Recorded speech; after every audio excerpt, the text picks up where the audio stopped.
I didn't adjourn the meeting, but just to remove all doubt, I'll reconvene, or we continue to be convened, and invite NZTA to have some input into the process. Thank you very much. Hello. Helen, is that? Oh, hello. Hello. There we go. Yeah, welcome, Helen. We're ready to receive your evidence and report. Fantastic. Just to introduce myself, my name is Helen Dempster. I'm a planner at the New Zealand Transport Agency. So I understand that you've pre-read my evidence, so I won't actually read through that and just give you a really brief summary. So my evidence addressed two rezoning proposals, one by Ko-Fi Trust and the second by Clark Fortune McDonald and Associates. Last Thursday, I sent through an email to the hearing administrator indicating that NZTA wished to withdraw their submission points on the Ko-Fi Trust rezoning proposal. That was following an internal assessment that was undertaken by one of our safety engineers, having considered Jason Bartlett's comments as well that were provided on behalf of Ko-Fi Trust. Our safety engineer was comfortable in light of the number of additional lots that would be created on that land, and having considered the crash history of the nearby state highway intersections, the volume of traffic that would be generated by the proposal, that transport effects could be addressed through the existing subdivision and transport rules in the proposed district plan, as opposed to requiring maybe some other kind of plan provision to manage effects on the state highway network. So I'm hoping that that email last Thursday got relayed to you, the hearing panel. Yes, it did. Thank you. Right. So the second matter addressed in my evidence was the proposal by Clark Fortune McDonald and Associates to realign the rural lifestyle zone boundary with the cadastral boundaries on a large section of land adjacent to State Highway 94. And in my evidence, I just reiterated what the submission by NZTA said, which is that we would ask that a transport assessment be completed to understand what the effects of that realignment proposal would be on the highway network, and what, if any, improvements would be required to manage any of those traffic effects on the highway.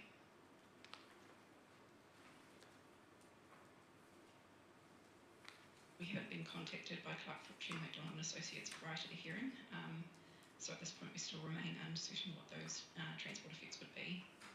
But we just want to ensure that any effects on the state highway network are appropriately managed through plan provisions. Such a large area of land, there's obviously quite a lot of development potential there and associated intensification and vehicle movements that would arise. So we just wanted to understand primarily what the effects would be on the existing state highway local road intersections, as well as whether there were any new intersections or vehicle crossings that might be proposed. Obviously, it would be desirable if there were new intersections or vehicle crossings to have that coordinated across the site. Sort of maybe have an outline development plan in anticipation of the land being further subdivided, so that vehicle crossings, intersections, new intersections could be managed to be located in an ideal location.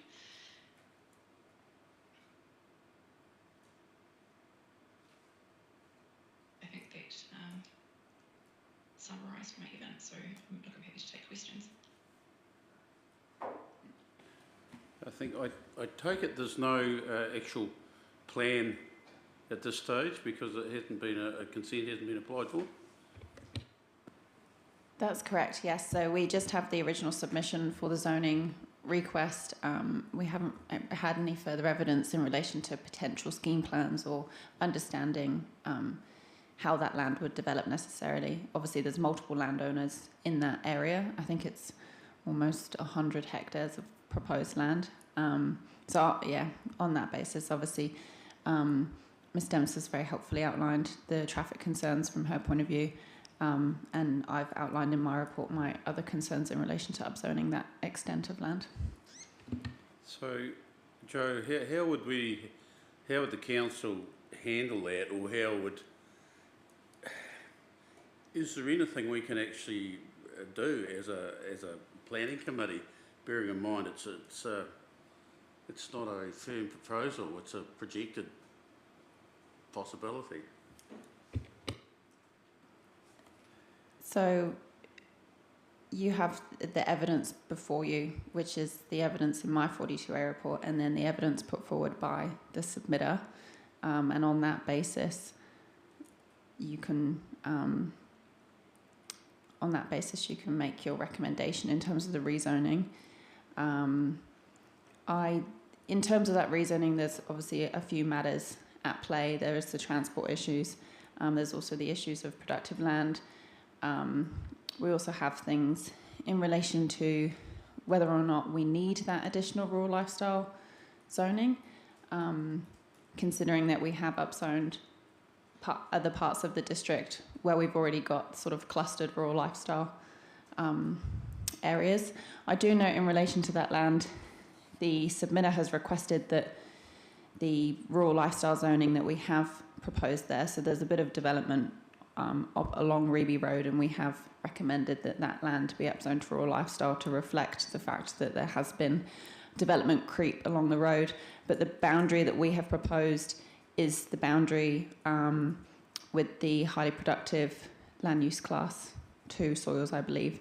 So there is a very intentional reason that we have not rezoned the remainder of that land for rural lifestyle.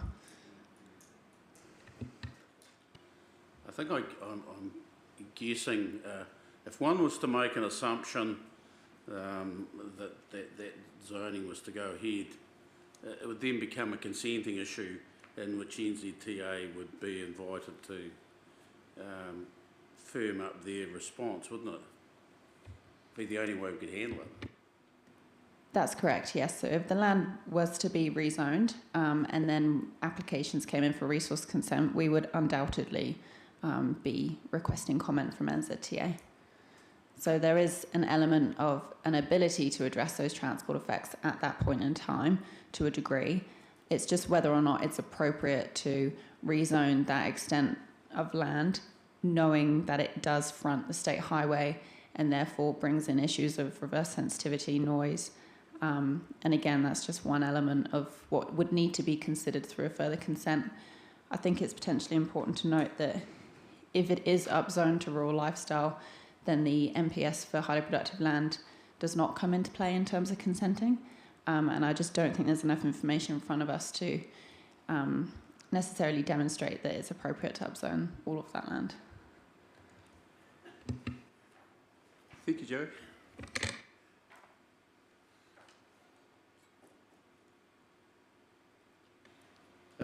Any questions of our expert witness? So I did see that you were signalling to Clark Fortune that following the hearing, you know, the door is open for further discussion. It did make me wonder, I mean, we don't know today what Clark Fortune are going to turn up with. They may or may not bring something with them to assist. If we do end up with something from them, what would be your expectation at that point? If, say, you've indicated, for instance, a land development plan being something that would be helpful. I don't know that we're going to get that, but if something turned up today, how should we deal with that in relation to your submission? I'd be interested to see it and have it assessed by the technical experts that we have here at NZTA. We might be able to feedback something useful in response to that. One of the benefits of having, for example, a land plan done at the outset is obviously the land that's considering to be rezoned here is owned by a lot of different parties. And if they undertake resource consents to subdivide their land and develop it separately without considering what their next door neighbour's doing, we might end up with a scenario of each one wanting their own new vehicle crossing or intersection onto the highway, for example. So it becomes less coordinated when you do it on a consent by consent basis. Having an upfront plan might allow consideration to be given to internal roading within the entire area, for example, which might reduce the need for individual trips on and off the state highway, but rather a through road.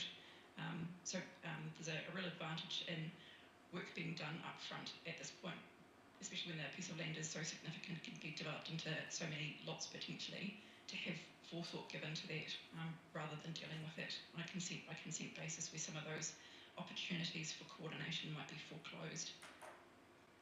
So yes, happy to consider any material that Clark Fortune McDonald bring forward today and to provide further feedback on that after the hearing. Kira, that was helpful.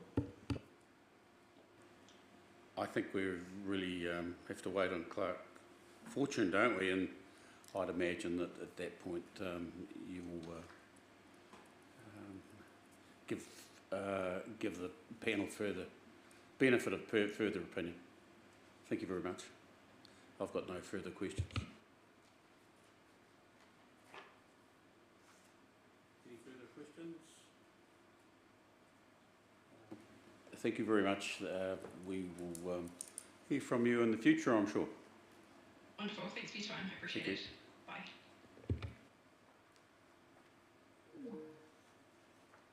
Mr. Weir, is it? Yeah, although we've got a good half hour to have talkies with Joe in terms of questions of a second 42A report, he'll be appearing in person. I wonder if I could just ask a follow-up question from that last exchange, which is really for you rather than for our submitter. And it was the signal that you were really clearly sending just then around the role of the MPS HPL in response to the Clark Fortune proposition. And what also came through those exchanges was that the difference between where Kowai Trust are and where the Clark Fortune proposal is has a lot to do with the consent that's already been issued for Kowai Trust. Yeah, and so what I was picking up was this is the difference between the existing plan that has not given effect to the MPS HPL and where we are now. Is that a fair observation? Yes, I absolutely agree with that in terms of the existing district plan and which doesn't allow discretion to be extended to a assessment of the MPS HPL, and therefore subdivisions of this nature can go ahead.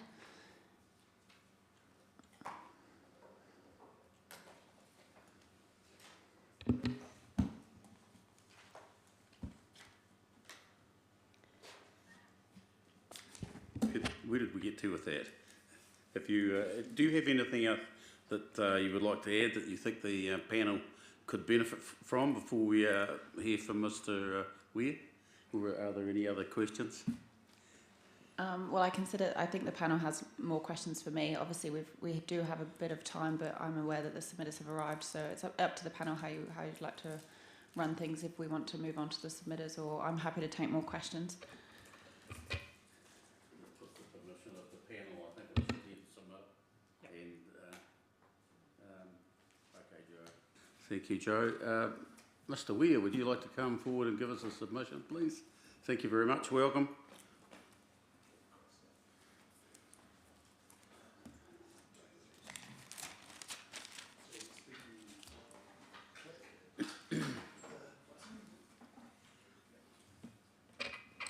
Right, hello.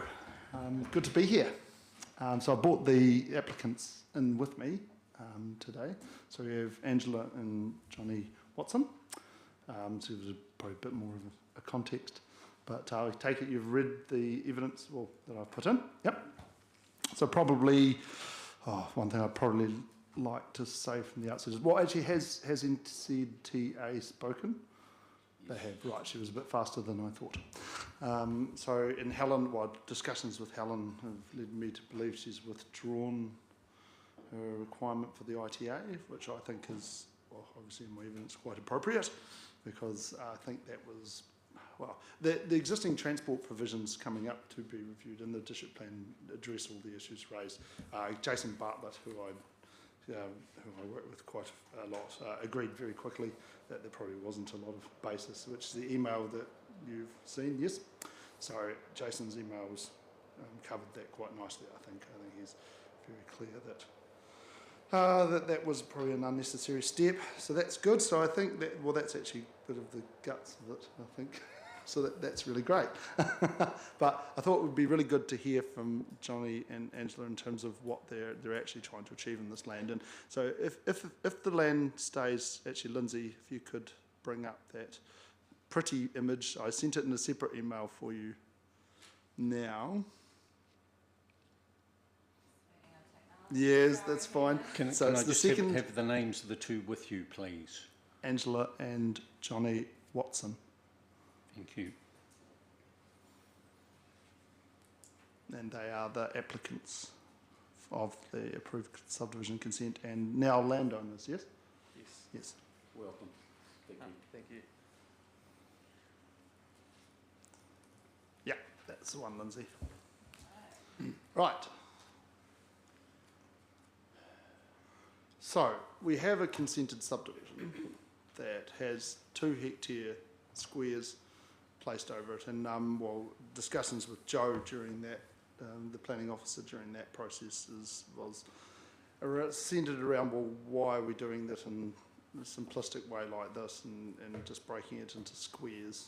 And well, the answer was really so that we could end up here now with a consented subdivision that sort of works. But it's not really the vision that the applicants have. I think what we've tried to show here in this diagram is a way in which the site would be better utilised. We find a lot, and not just dealing with these two, but in a lot of the other developers I work with, the people that are wanting to live in the urban the rural lifestyle zone are really looking for amenity without being, on top of their neighbours, but without necessarily all of the maintenance that might go with owning a 2 hectare block. And so what this concept sort of attempts to show is a way in which you can achieve a density that is permitted within the provisions of the district plan, maybe albeit in a different way. So the number of dwellings shown there is what would be permitted as 1 hectare squares, but obviously it's a better layout in terms of the people get what they really want, which is the dwelling and the curtilage, but they have the amenity that they're looking at in the surrounding areas. And so it's definitely a better outcome than what a 2 hectare block kind of arrangement would be. Now, if the zone remains rural, then this kind of thing is shut the door on it, basically. It won't happen. The provisions of the rural zone would prevent it. Whereas the provisions of the rural lifestyle zone, yes, we understand this isn't obviously permitted within that either, and it's probably maybe beyond a restricted discretionary activity too. It may be discretionary or non-compliant, but the concept is that it is achieving the same. There's a really good consenting argument, I guess, is what I'm saying. And so the purpose of this exercise is to get the commissioners, I suppose, to understand, what the meaning of changing it from rural to lifestyle is. And so I might hand over to the owners now, just to sort of talk about a bit of the other email I sent you, Lindsay. This is sort of what they envisage, because they've built a few places that are in their company. So we own a building company. Well, I'll let them explain what they do as a business, and this is some sort of examples of sort of what they have done.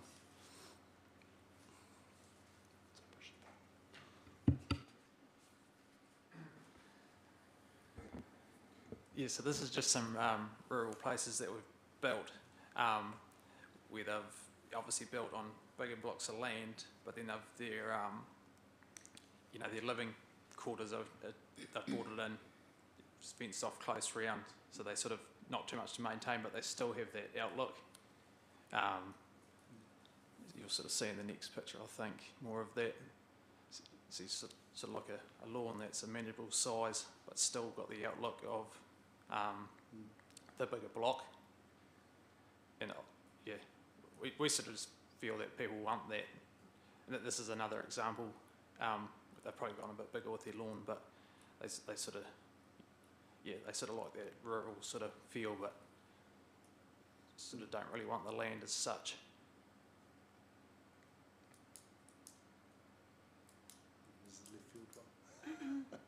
Yeah, oh, this is just, it's just another job. It's probably not going to be similar to what's there. It's, yeah.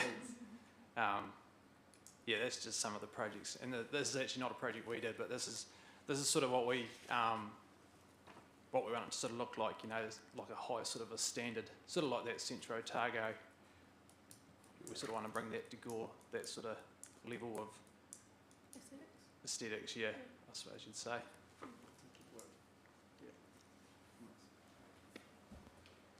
So I'm assuming, I guess as a developer, it's up to yourselves and the client, but I'm assuming there'll be a similar thing, but they will all be individual residences and slightly different one from another. Yes. Yeah, I don't think, you run a building company yourselves, right? So I think there may be some intention to build some of them, so you might get some uniformity potentially. Yeah. Is that what you're thinking? Yeah, that's right. But Look, I guess in reality, excuse me, it's not not something that the panel has to consider anyway. It's just a question of interest, personal interest. So. Yeah, but yeah, you're right. Though it won't be all their builds, so there will be a decent amount of variety in it too. But some of the builds that they do undertake, which you've seen in there, they're looking for an architectural sort of look that's amenable to the rural zone, that has that nice curtilage, not too confined, but still confined enough that it's manageable. So we're not getting, basically what tends to happen on those other blocks is obviously you focus on the bit you're on, then the rest of it's a bit of a hassle. And so it's trying to get around that, but still providing the amenity is where the concept of, and the whole reason that they've consented the 2 hectare blocks in order to enter into this process and then start looking at what the block may well actually be. And if we look at it, like in my evidence I think I've shown, as it was also submitted as part of the consent application on a paragraph, whatever it is, I've got a diagram. After paragraph 17, there's a diagram there which was a focus of the consent decision as well. It shows the site in red with existing other already developed lifestyle properties and zones around it, and golf course, and in purple we've also got the rezoned urban area coming back towards Gore. So I mean, it is quite a logical. It relates really well to the locality within which it sits. So yeah, it's not. I guess it's probably what I heard being talked about previously today, around the argument between reducing the lot size, increasing the lot size from 2 to 8. It's stopping that little ad hoc thing that's happening all around the district for lifestyle, confining it, giving the people what they really want in actuality, and that's the thinking behind why we're here. Can I just ask a question regarding stormwater and wastewater? How is that being achieved? Right, yeah, so wastewater is actually quite easy. So I work a lot with Don Moyer, and who's doing 90% of the wastewater discharge. We often laugh together because I do a bit of civil engineering design too. It's a very simple solution, Glenys. It's just a high level treatment when you get up to greater densities, although these densities wouldn't even trigger that. And when I've talked to Don I've had some preliminary discussions with him on the site, and yeah, it's just quite manageable. It's certainly not what it used to be, I suppose. Yeah. So the devices are there. It's pretty well documented, and the engineering solutions are in place. So I don't think that's an issue. Stormwater, so I have thought about that in the current consent decision. If you read through, you'll see there's a detention pond to the south of the site. So that takes. I've already done some flow calcs on it, and it works quite well. You can attenuate. That's the word. The flows quite comfortably in that gully, but shifting to the new layout, we've got more opportunity for that in terms of if it becomes urban, rural lifestyle, then then we've got the opportunity to try and look at the site differently, not in squares any longer, and then pull it back into these wee clusters that we're starting to envisage, and keep those gullies clear. Then there's further opportunities. So maybe we even end up with a benefit, because I know that that's part of the catchment that's heading back at Gore Township. So what will the implications be of holding more water back?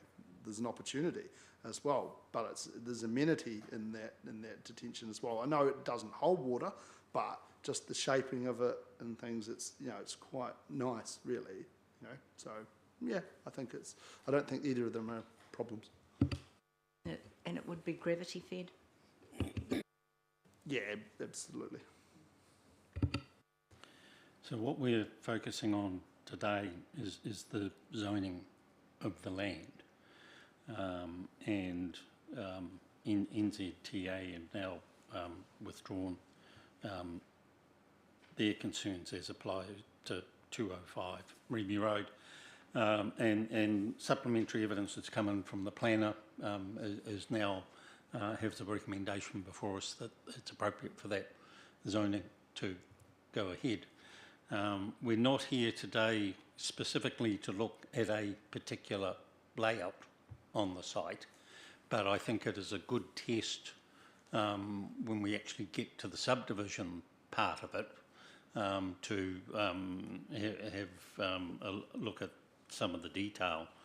I've got a couple of questions, and I see, and I guess both for the planner and yourselves, that the way the standards are set up for the rural lifestyle zone, standard 1 says there shall be no more than one residential unit per hectare.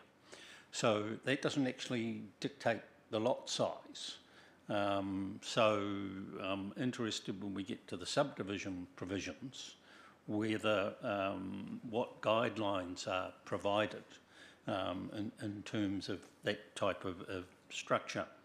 The policies of the zone, though, are quite explicit, and I don't know if the amount of detail that you've actually looked at them, but one of the messaging that comes through in terms of the policies is an openness in terms of the areas around buildings and et cetera, What you described was the openness from the person living in the house, not the openness to someone driving along Reby Road, where I think that plan showed about 12 houses. And I'm interested in terms of when we look at the subdivision section as to whether it actually talks about urbanisation from the public road, because the density that you've got there along Reby Road is large lot residential, not rural residential.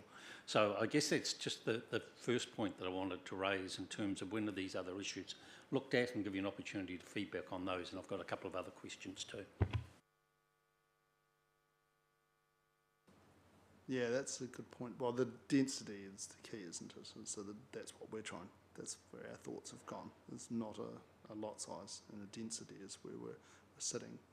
But yes, valid point. Reby Road, yep. And impacts from external, I suppose, is what you say, not just residents or not applicants. Yep, granted.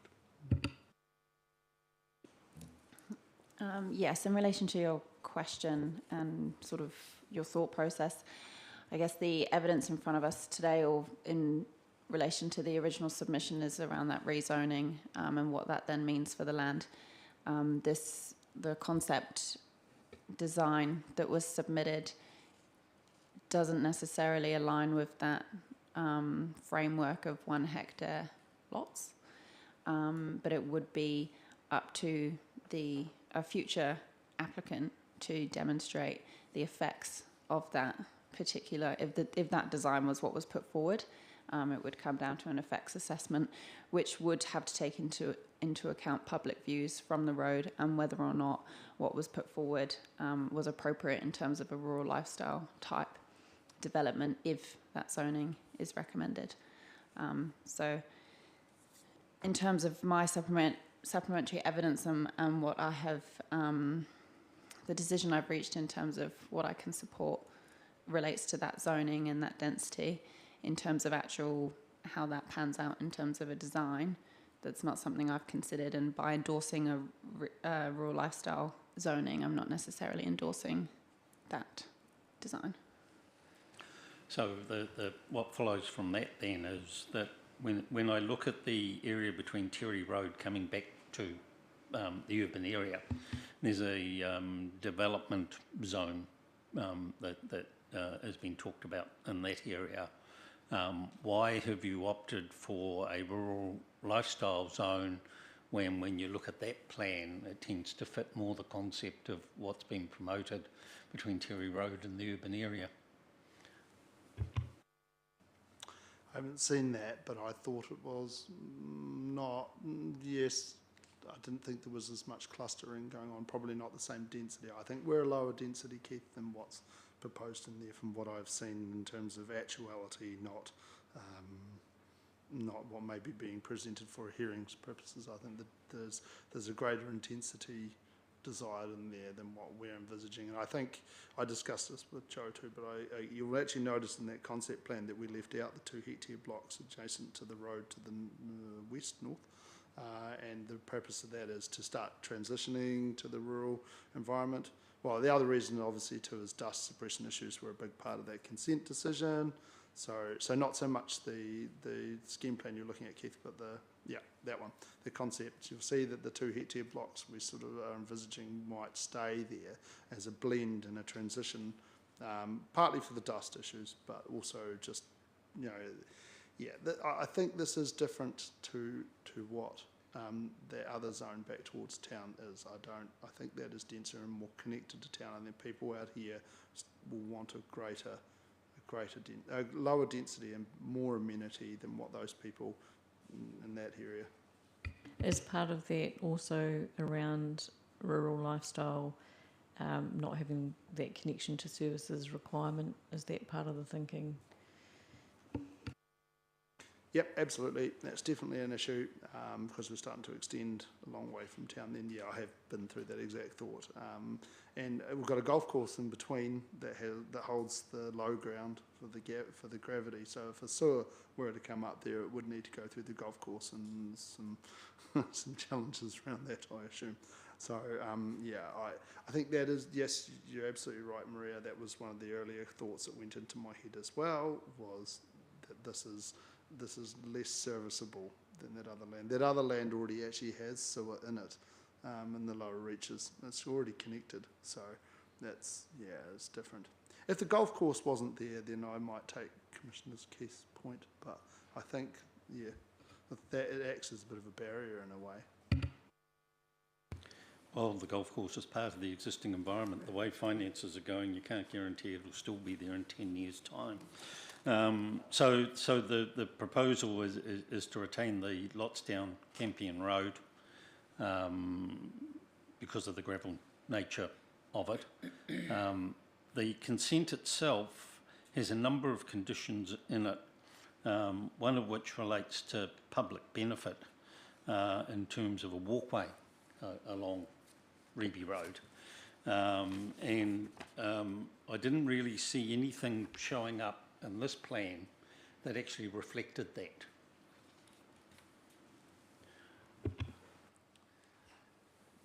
No, I don't think it does actually, but we still obviously want to do that, but if we did something like that, we'd probably do something a wee bit nicer than just a straight, we wouldn't just run straight down, we'd probably come in and probably create something a bit more special out the front there. So the note that I wrote down is how can we have confidence that those types of conditions are be carried on? But having thought about it, you've got to go through a consent process, so they'll be picked up as part of that. Yeah. Thanks. And it's that I want to pursue a little bit, because I think what you've highlighted is, and what's already come through in some of the discussion this morning, is we're able to proceed thinking about this proposal because of the consent that's already been issued. And so when I was looking at, this redesign idea, and I can understand the philosophies that might be sitting in behind that, it did look to me that it might be, well, I guess this is my question, are we looking at an amendment to a consent, or are we looking at something more than that. And my reason for asking is to do with the question that I asked Ms. Skews as you were coming in, because the existing subdivision consent has been issued under the current plan, and we know that the current plan hasn't been dealing with the MPS HPL, for instance. It's not giving effect to that, but as we're going through this process and something pops out, we're going to have to deal with that.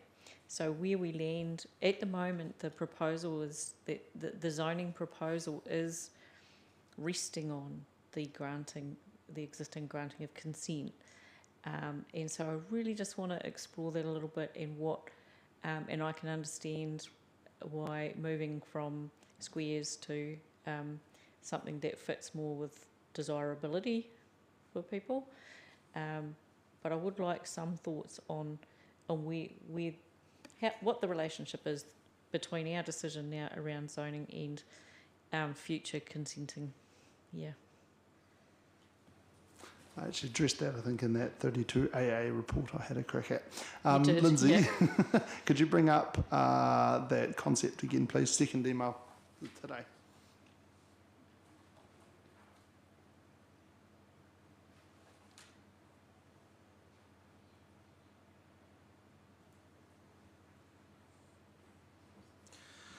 So if we look at the consented, which you don't have up there, but you do in front of you, the consented subdivision with 2 hectare blocks, say, and it does happen already, I know in other places in Canterbury and things too, these arrangements exist where owners of a bunch of them together will get one person to come and graze them all. This instance, we have 38 owners. The probability, which I'm sure Michael will be able to advise on, of 38 owners agreeing to something is pretty much nil. So if we have 38 lot owners versus 38 lot owners, well, actually more than that in there now because we're increasing the density. But if we have a conglomerate, which is what I am envisaging that common area would be, in terms of whether it would be a body corporate managing it and everyone having equal undivided share, I don't know. I haven't got that far yet, but it'd be held in a smaller number of decision makers. That smaller number of decision makers will be able to use that land in a way that it wouldn't be if it was a part of little squares. So therefore, some of the productivity of that land could be maintained with people still having, the objective of being in the rural zone, in rural amenity, and having the outlook that they desire without the maintenance, but then also grazing and other activities which happen on the site now still occurring. So I think actually, which is why I've started to go and present where this idea has come from really, is that this is actually an improvement from what is consented, I suppose, and is only facilitated by the rezoning of.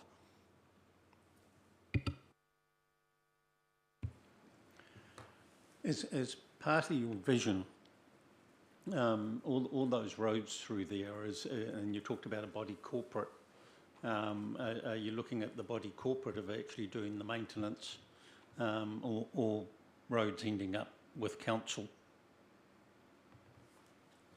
It's a good question, and I haven't got that answer yet. Yeah, Okay. I'm actually doing a bit in Central Otago at the moment. And at that density, I would expect there would be a demand for street lights in an area where there are currently none.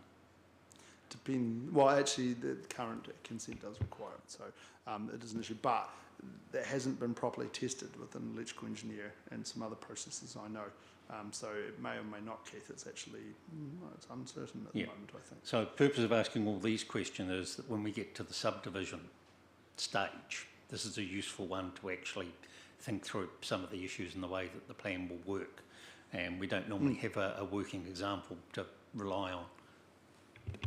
Well, that's partly the reason of presenting this too, is to start having those discussions and how does the rules actually work and show you what the implications of your decision-making process is. Yeah, and I think I closed my statement saying this in terms of this bit of land. Forever and a day, if that stays rural and we will make these 2 hectare blocks at that point, there will be people living in there questioning why they're living in the rural zone. It will always be It will always be a misnomer. You know, they will not understand why they're living in the rural zone when they're clearly living lifestyle, I suppose. What sort of yard setbacks would you expect on sites of that sort? Because the rules for the zone talk about 10 metres.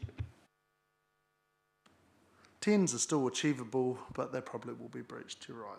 There are a lot of matters, but I think basically I wouldn't necessarily challenge that either, because it's probably appropriate that some of that is addressed during the land use consenting process for a subdivision like this. So I think that, yeah, those processes will tease that out, Keith, is my view. So just thinking about your answer in terms of people will be wondering why they're zoned rural as opposed to rural lifestyle, you know, based on what's already been consented. I think this is again why I was interested in understanding, you know, sort of amendments to what has already been consented, how that fits in. You know, are we talking about an amendment effectively of the consent that's been issued, or are we looking at a new consent? And I think the reason for asking is a really important one, because the zoning at the moment is being led by the consent, and that's really clear, because from what I understand, and so correct me if I'm wrong, like the stage that we're at, you know, the subdivision itself hasn't occurred, and so that's what makes this question so important. Yeah. I can tell you by the process that we went through in order to obtain that consent, the variation wouldn't fly at the moment. I don't see us in the current plan and the current consenting process that we went through, it would have failed. It would have been either publicly notified or declined. So no, I don't see this as a variation. It is a new application, I think, on the basis that something has changed, which is the zoning.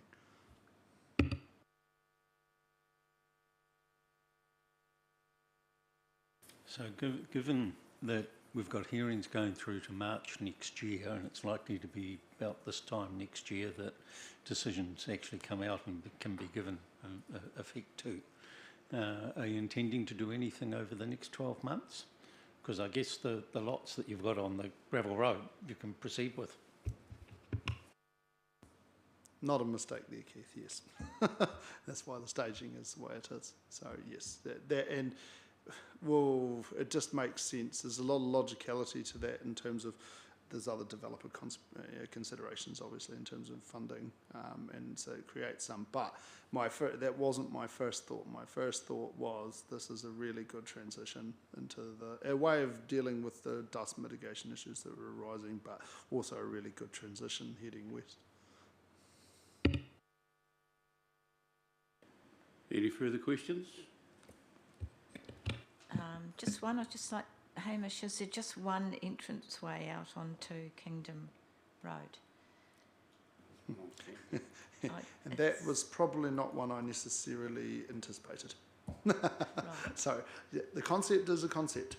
It's definitely going to be subject to further development. So this is just to try and, well, it's actually not even only in terms of this application. This is for you all to see. Well, I've actually presented it as another example that will be raised by another further submitter, and it's a different concept and a different way of looking at some of the rural lifestyle stuff, which I think that the current provisions do allow for and consider, except maybe some of the subdivision stuff that Keith raised, but we've yet to address that. So, but that's what it is. It's trying to turn it on its head a little bit and start thinking about it in a different way.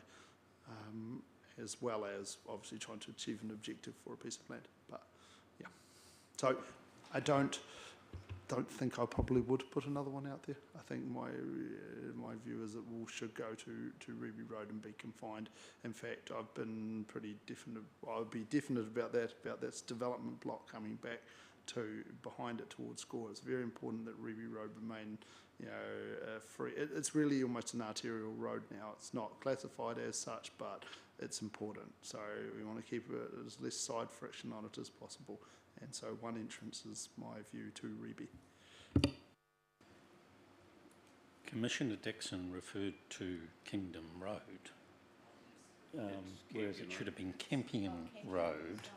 And the one access that shows up on the new plan, but with 2, 4, 6, 7 lots down there, there'll be 7 accesses coming out on to that road in any case. I can't recall whether the conditions require a footpath. No. So, yeah, all right. I guess the other thing that could well be triggered by development there is a reduction in the speed limit. Yep, that's true. I think that's coming for Reby anyway. I don't know if you've personally noticed the number of people using that corridor now that pathway has been built, and with the extension of this, well, I'm constantly fielding comments from people about wondering when it's going to keep going and go past and go out to where I know a vision within a few clubs and things around town is that will connect to Dollamore Park one day. We're not quite sure how, but it's a very desirable recreational corridor. So while at the moment the pathway is very well separated, and what these two are looking to do with it is probably an enhancement of that, I still think that at some point, we're going to have to see some speed reduction along there, just with the nature of it.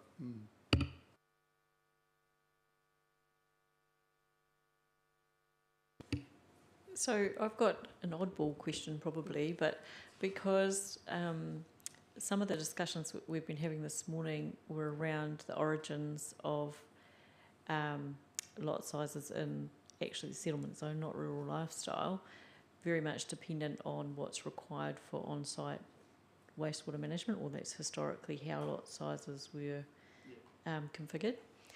And I was really interested, and I'm curious about this in general, where this idea of alternative ways of dealing with wastewater that are coming through, and the adoption rates for different ways of managing wastewater, some of which may not require as much land footprint, or in some cases none, depending on what it is. And just understanding, for instance, that these provisions in the regional planning space around things like composting toilets, and there's thinking going into the incinerator toilets that are now available, that kind of thing. It starts to factor into these ideas around lot size. So just kind of interested really in the extent to which that is factoring into some of these experiences with development and choices people are making. Well, I think it goes back to the discussion I've been having with Don for a long time. We can engineer anything. But the problem is the processes don't perceive it. So that's what I'm trying to do here. I go is throw something at the process so it can start conceiving of this idea that actually we can design around these things. I get quite constantly frustrated within subdivision when that's a planning object, a planning roadblock is presented on something that is really an engineering matter, and then a conservative view on council's perspective is taken without consideration of the amount of development in that space that there is in terms of alternatives. The restriction is always the cost. It's not actually can you do it, it's always the cost. Always the cost. If you apply yourself well enough, in terms of you apply enough resources to it and the right people to it, you can solve all those things. It's just cost.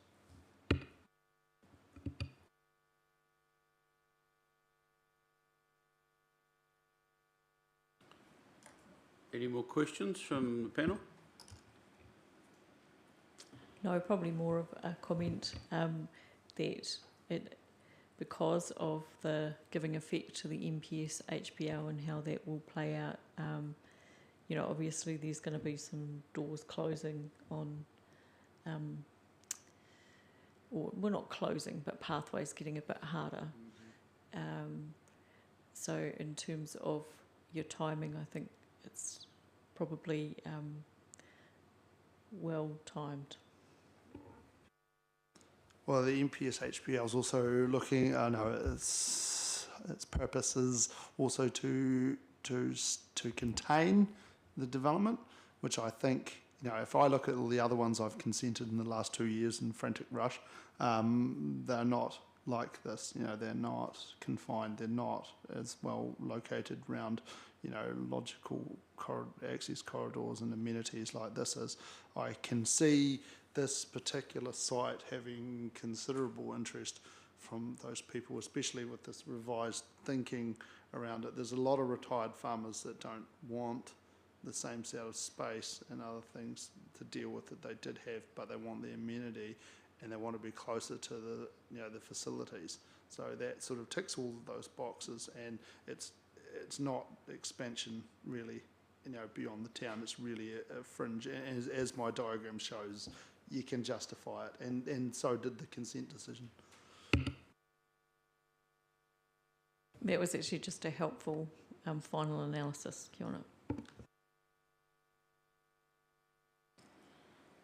Thank you very much for your submission, Hamish, and I wish you good luck to the Watsons. And you'll hear in due course when Council deliberates on its decision.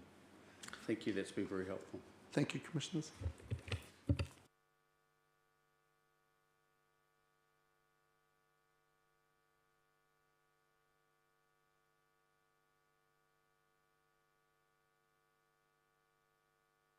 So we now have 50 minutes available to us to start working through the Section 42A report.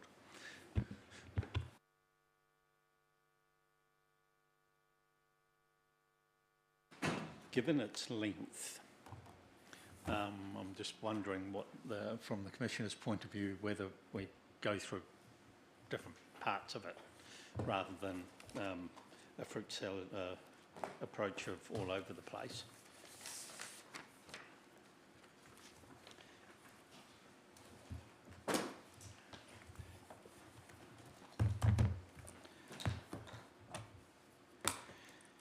And for some reason, I've now got 3 copies of the different zone provisions.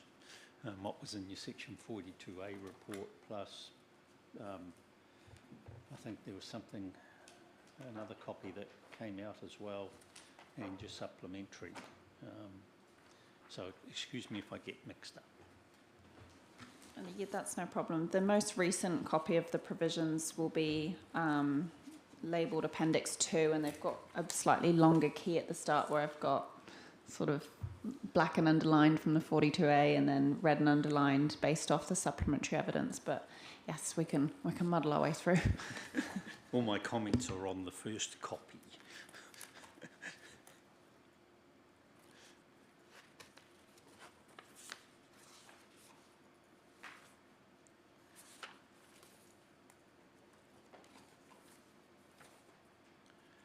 I'm just wondering from Commissioner's point of view whether there's any questions up until section 6.4 on page 24, which is where assessment starts on definitions. And then maybe we can look at the definitions as a standalone thing and then move on to the next bit. So I did have something that bounced off paragraph 27, but it was the bigger question around MPS HPL and forestry activities, NES, CF, that relationship.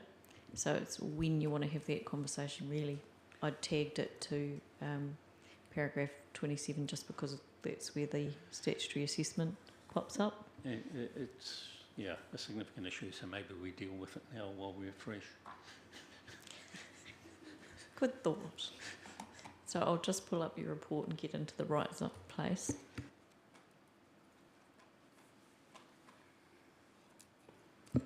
Would it be helpful for me to outline the changes that I made in the 42A based on sort of, I don't know if we want to roll it all into one in terms of woodlots and the changes with the NES, So we're looking PF, at CF. page 34, 35 of your report. Before your question, or I can just respond to a question. So actually it's what I didn't find in the report, so that's why it probably needs to be an upfront. And I think I didn't find it because there's a submission point that's been overlooked. And when we had hearing stream 1, and Mr. Weir was here and raised carbon forestry, and the question was put out, has anyone talked about this? And the response that came back was, well, I don't think we've got any submission points. So I'm not sure what's happened in the scheme of things and why this has disappeared from view, but Clark Fortune did have and do have a submission point. They tagged to DRUZR5, but specifically saying that development of exotic forestry should be a discretionary activity. So it didn't specifically say carbon forest, but it was, at that point, I can't see an analysis on that point. And so I think maybe it's just been missed in the, somewhere along in the administration. But it's something that I do want to talk to Clark Fortune about when we do have that submitter, and just to understand where the thinking was coming from. What I'm probably anticipating from that conversation is that it might have to do with what Mr. Weir did put on the table last time around, at the moment, there's nothing in the rule framework that's really managing locationally or certain kinds of impacts. It's focused on ONLs, NFLs, that sort of, but not thinking about perhaps some other aspects that the submitters might be raising. So that's a very long segue to it becomes material to how we are working with the NESCF and the MPS HPL, and what the available pathways are to manage. So it's not really a question, it's a flag at this point. I'm suspecting because there's something missing there that we might have to hear from the submitter and then have an additional conversation around what's possible as a result. Yeah. Yep, so my response to that is that it was based on the Clark Fortune submission on that rule for woodlots. It wasn't quite clear whether or not the premise behind that was for carbon forestry or whether it was more to do with highly productive land. So if I just outline the changes that I've made, which actually I probably could have made clearer in terms of how they all relate to each other. So in terms of the definitions, obviously the NES changed from a National Environment Standard for plantation forestry to commercial forestry. And one of the important changes from that was that they introduced a definition of exotic continuous cover forest. So forestry that is planted for the pure purpose of not being cut down and then utilised. So I have inserted that definition into the plan, and it's the same definition that's in that NES for commercial forestry. I've also, off the back of that, updated the woodlot definition to specifically include that term. I think previously it said carbon sink, so I have amended that to say exotic continuous cover forest. And then when we get to the general rules for woodlots, previously these were permitted and there wasn't really any kind of parameters around size or anything. So I have re-looked at that on this basis, specifically for that carbon forestry type activity. And whilst I think it's important to enable woodlots in the rural zone in terms of people planting trees to then remove and have as firewood or for that type of industry, I think that's an important part of the rural activities that we're permitting. I have now put a limit on that to 1 hectare, and anything beyond 1 hectare will require a discretionary resource consent. I consider that we've got objectives and policies in the general rural zone which seek to manage things like open space, that maintenance of productive land, which I consider would come into play in terms of if you did require a consent for a woodlot that was larger than 1 hectare, and that's sort of the provisions that would manage the outcomes in that respect. We probably do need to, though, have a look at one of the policies. I think it's policy 5, which at the time of writing the 42A, I was a bit unsure of my scope to change that policy. It's quite an enabling policy, and I'm just, policy 3 in the general rural zone. And it's an enabling policy, and it was a policy that was originally drafted on the basis of that permitted woodlot rule. So I do consider that there is a consequential change needed to that policy, maybe to insert words such as small scale, just so that that makes a little bit more sense in terms of its relationship to that rule. Sorry, which policy are you looking at? GRUZ P3. P3, yeah, right, Yep. okay. So when I read P3, this was partly what was happening for me as I was going through this. So when I read P3, it's definitely got the benefits aspect down, but I'm not seeing the impacts that we might want to manage visible. And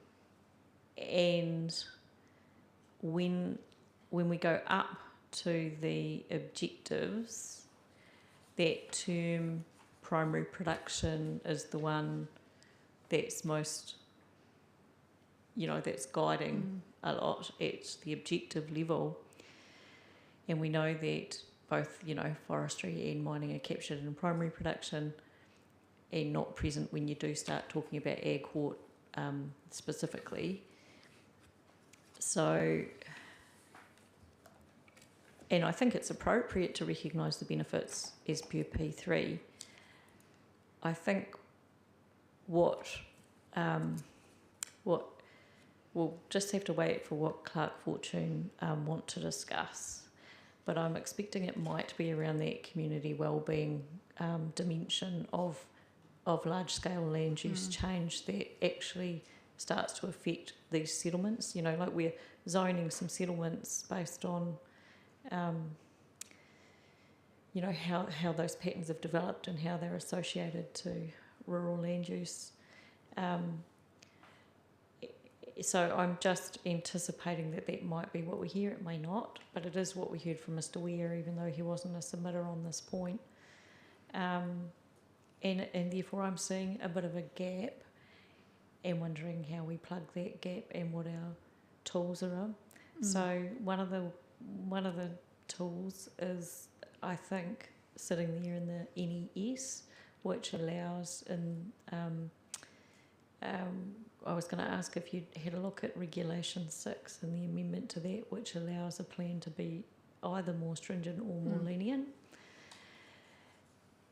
And to think about the MPS HPL, which narrows down to land-based primary production, scoops forestry into that, so envisages forestry on highly productive land.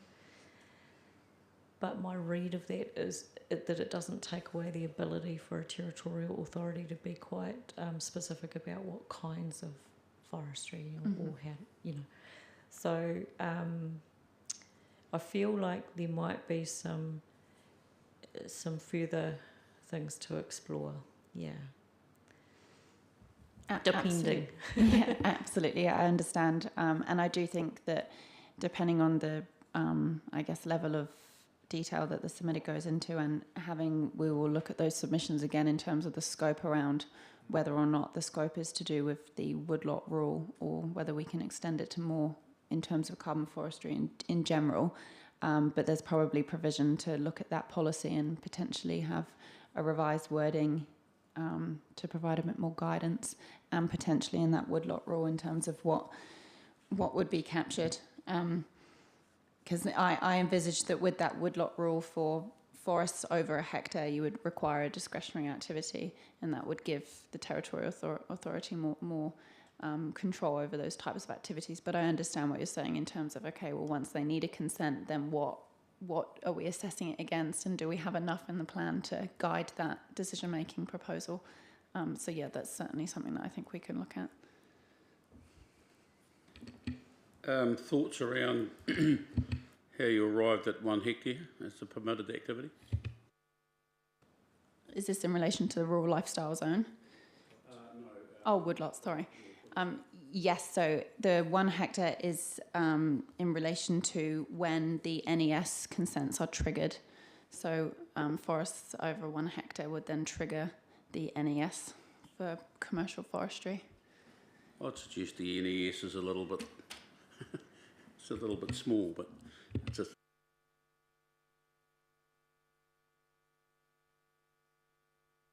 So in terms of the plan provisions, what is the status of forestry planting of more than 1 hectare?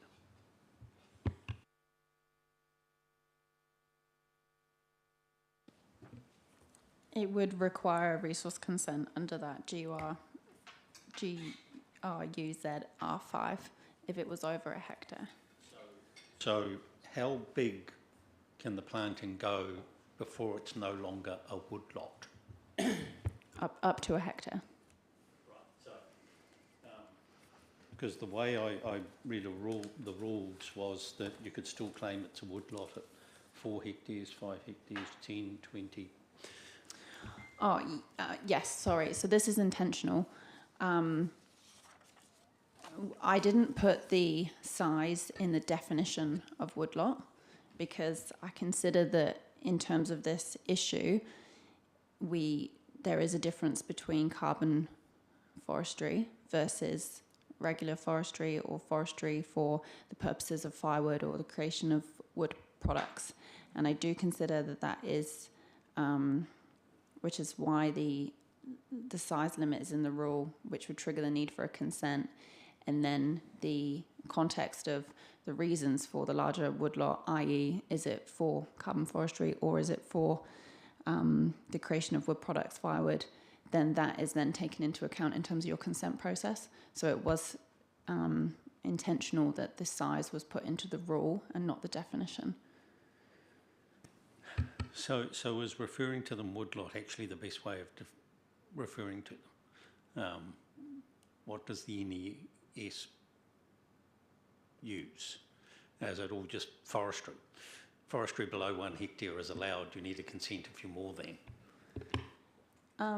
Potentially, but the NES is talking about plantation forestry and then this new definition of this exotic continuous cover forest. But I wouldn't consider somebody having a woodlot for firewood to be plantation forestry. I don't think it doesn't fall into the definition of the NES. So our, I guess, premise of having a definition of a woodlot is to enable those smaller scale activities and to be able to give them a permitted activity status. But still have a rule that captures that type of activity.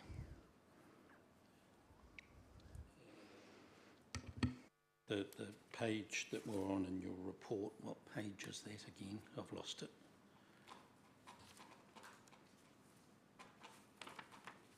Where you discuss the change to the rules. Was it paragraph 130 something? Ring a bell? No? Oh, on page 34. So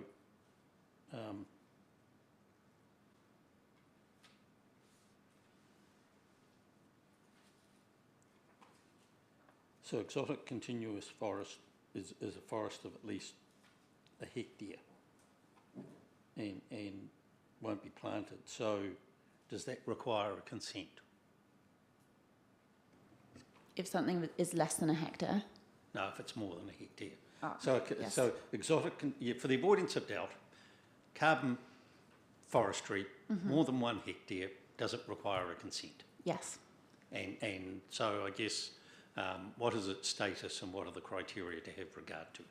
Okay, so it's a discretionary activity, and this is what Commissioner Bartlett was alluding to. Like, whilst we have objection policies which talk about amenity in the rural zone and open space, we also do have very enabling policies for primary production. Yep. And the issue that we're grappling with is that primary production enables forestry activities. So it's whether or not we've got a good enough framework in that rural objectives and policies suite to manage carbon forestry. I think if we were going to look at this further, I think we might need to be specific on what type of forestry it is that we want to manage, whether it is just carbon forestry or whether it is plantation forestry in general. And we do have the provisions in the NES now which enable the Territorial Authority to have more management controls around both. So we would probably need to look at the submissions and see where the concerns are arising and what scope we've got in terms of what type of activity we're going to manage. Yeah, I think I take from Commissioner Bartlett's questions that the discussion we need to have is where do we want to see the different types of forestry sitting, and then to come back to you saying, do we have submissions that give scope to achieve that? And if not, what are the options available to us? I think that's the way we're heading, isn't it, team? Yeah.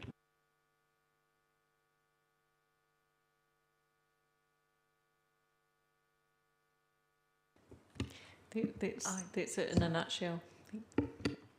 I do have a question. So, is it possible if there's nothing coming through the submissions that we couldn't do a variation actually on that, could we? Well, that's the discussion we need to have. Where do we want to be? And then we've got to get some more advice in terms of are there submissions to get there? And if the answer is no, there aren't submissions to get there, then we need to decide, can we live with it the way within the scope of what we can change, or do we want to go further, which would probably require a variation? Yeah. Fair summary? Can I just say on that, if there is no scope, the panel has to live with what's there, because you can't do anything about it. All you can do is refer it back to staff to say, there's a gap, you need to look at this as a future work program, really. Yeah, thank you. On the basis of there are submissions, and we're probably going to need some guidance as to how far we can stretch the rubber band.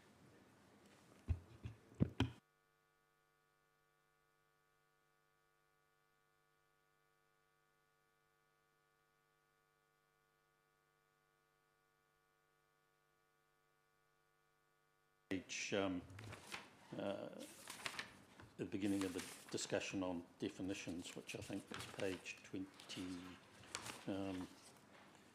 24, whether there's anything else people want to raise in relation to page 24. If not, we'll move on to definitions.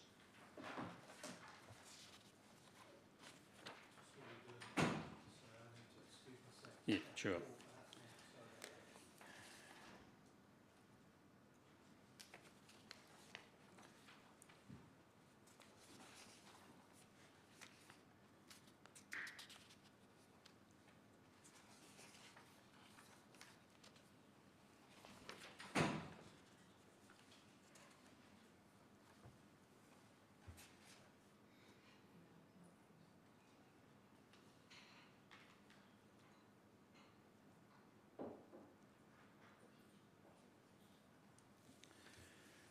So there is a discussion there in terms of the farm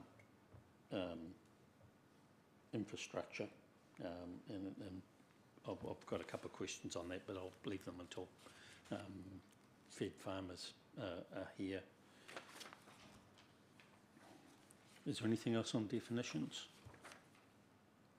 other than forestry?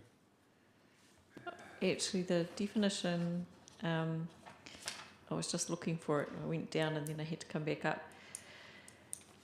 Was to do with Ms. Hughes' response at paragraph 56 to my question around land-based primary production from hearing stream 1. I noticed that when you thinking about that response, and then when we get to your paragraph 175 where you've incorporated the definition of supporting activity, that definition of supporting activity, so we're now going to get back to 175, references land-based primary production. So you know, when I read your paragraph 56, I thought, oh, okay, yep, and then I got to paragraph 175 and thought, oh, okay. So with that addition of that definition, that does reference land-based primary production, we might need some additional comment there.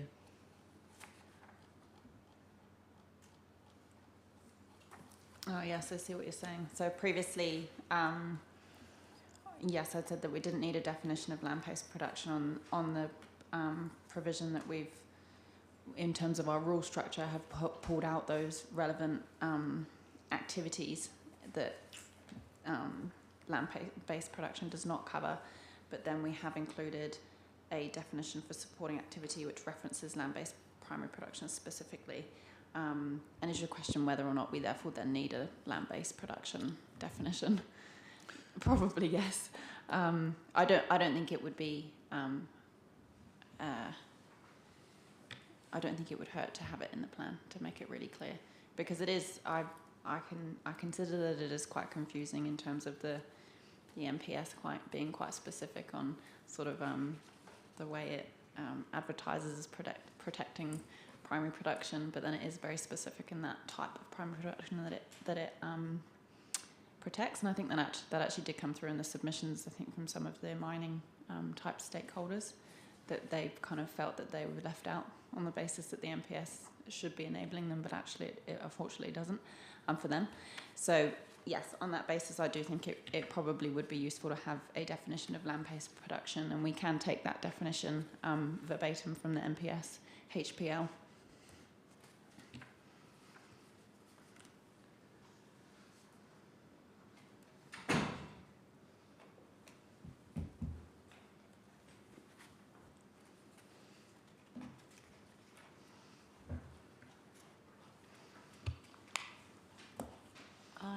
I have a question around farm fences.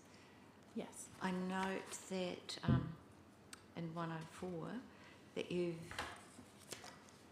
farm fence means any structure intended to be permanent, vision screen or barrier, but not an electric fence, so we don't need to define that. I just know that a lot of people put electric fences just to graze the stream banks to keep the weeds down. So I was wondering why that was disincluded. Yes, so we have removed the references to exemptions in that definition on the proviso that the rules are more specific on what fences they do or don't allow. I think in general, though, the fact that the definition has got the word permanent in it, in my mind, means that electric fencing wouldn't be captured by that definition of fence. So you would be permitted to put up electric fencing in and around areas because it's not permanent. Great, thank you.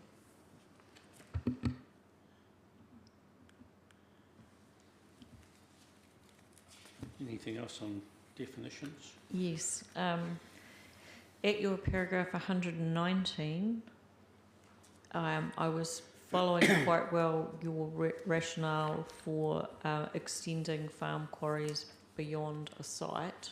The logic looks sound, but you are relying on the term farming operation now instead of site. And so I'm wondering if we need to be really clear what we mean around farming operation. And I don't have any suggestions on how we do that in specifics content-wise, but I think it might be important to draw out, and maybe something to draw out with Federated Farmers when they come to. It's part of the concern you want to avoid material being taken along roads. Well, exactly what I was thinking, because a farming operation may be disparate. Yeah. In my area, the one landowner has about 5 different blocks on 3 different roads, up to about 3 or 4k apart. Yes, I definitely not acknowledge those concerns, and it's something that potentially does need to be looked at in terms of what we're enabling. This has been raised, as you'll probably, and as will probably be discussed by submitters. Obviously, they've got larger farm operations and they span multiple sites in their multiple titles, and we kind of get a bit mixed, tangled up in the definition of site and the National Planning Standards definition of site.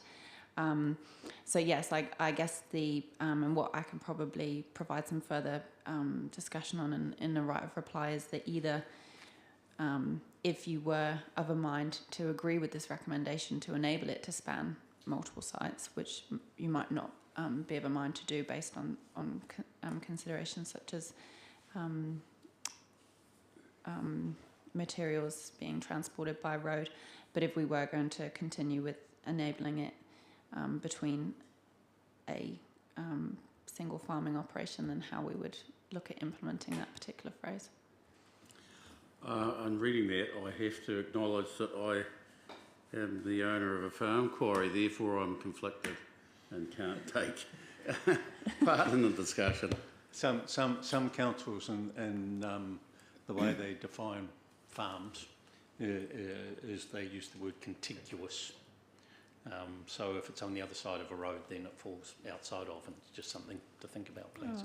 Yeah, thank you. That's actually really helpful.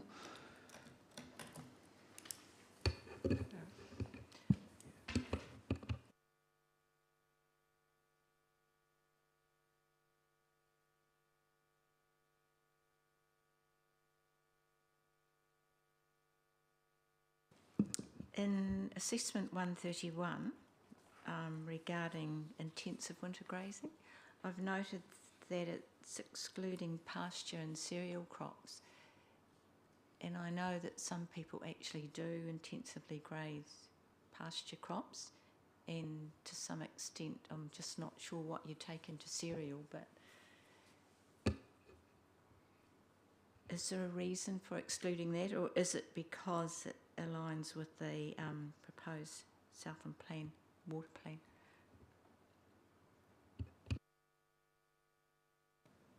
Yeah, so for consistency, I have aligned with the Southland Land and Water Plan.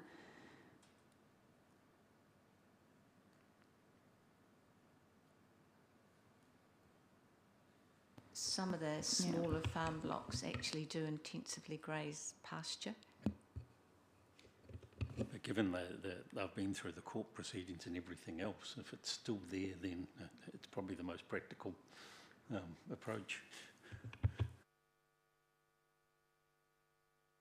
So this definition, its inclusion in the plan is it's in relation to rural lifestyle lots and actually restricting this activity within those lots based on the rural lifestyle type living and reverse sensitivity effects. So its purpose in the plan is to actually restrict those types of activities.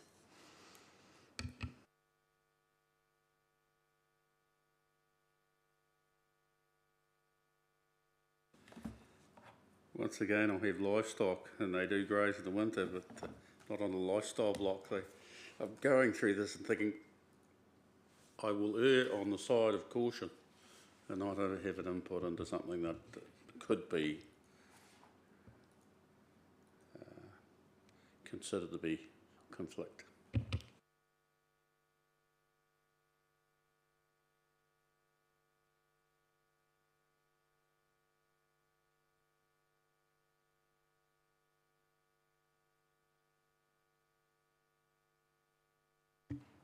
I've got one at para 142, so I just want to check. Has anyone got anything before then? No, and the definitions go through to paragraph 187, so anything else up to there is fine. So I just wanted to check, because of the adoption of that term commercial forestry from the NES, and I can see that it's supplanted plantation forestry and some provisions from your appendix. Is it, so just checking that it's going to completely supplant all references to plantation forestry where they are in the plan? Or are we going to have two floating around? And I just wanted to understand that. Yes, so we had submissions on these rural topics in relation to where the plan referenced the NES for plantation forestry, and my recommendation in this report is that the entirety of the plan is reviewed and those references to plantation forestry are supplanted with commercial forestry. There just might be a bit of an activity to do that, but we can definitely undertake that exercise for you and then provide. Probably be helpful to provide a list of where we have made those changes, just so you've got that, or in the sort of most up-to-date version of the plan. Probably to flag for you that that's probably a good example of where there's consequential changes through the whole plan, and our intent is where we are making changes is actually to indicate by way of a footnote the paragraph in the decision and which decision they actually come from.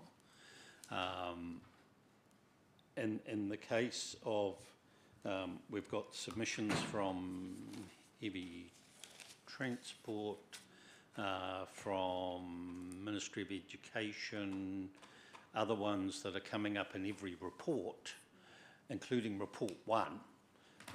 So it's likely that we will actually generate decision number 2, which is common submissions through the entire plan.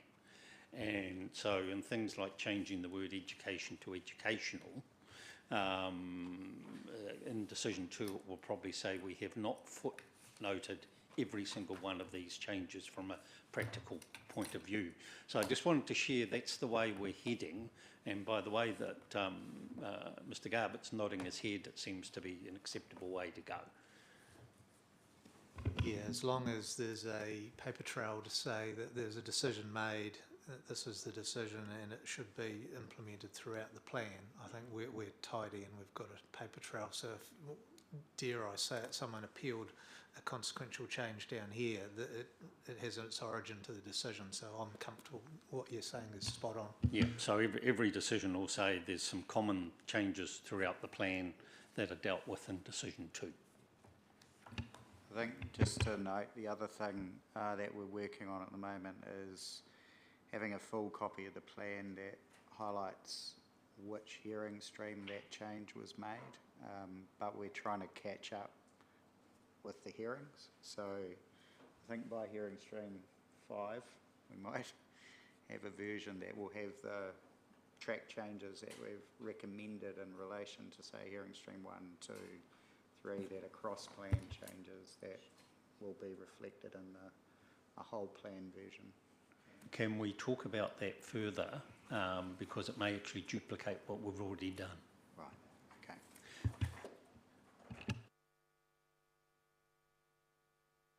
Raise is that normally you issue a decision and have Appendix A, like in your 42A reports, that shows the changes.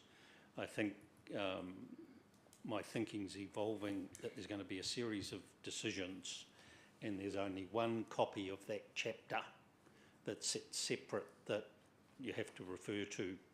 So there'll be a whole series of decisions and a whole series of the different chapters of the plan. And if you want to see all the changes that are made, they'll be just shown in that one chapter rather than repeated in all the little bits. So when it comes, for example, the one we're looking at present, the interpretation, there's interpretation paragraphs in each of the reports. There only needs to be one version of the final version of interpretation rather than scattered through different decisions.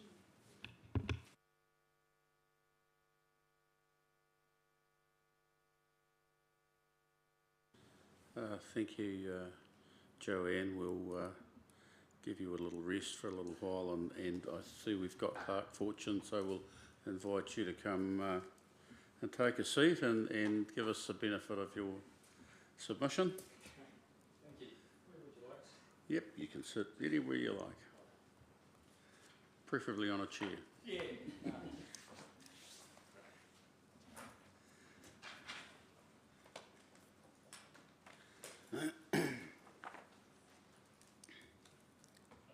Welcome There's a little button in the centre there. Give that a push. Yep, you're good to go. Good to go. Oh, that sounds better. Yeah, good afternoon. My name's Nick Geddes. I am the planning manager for Clark Fortune McDonald.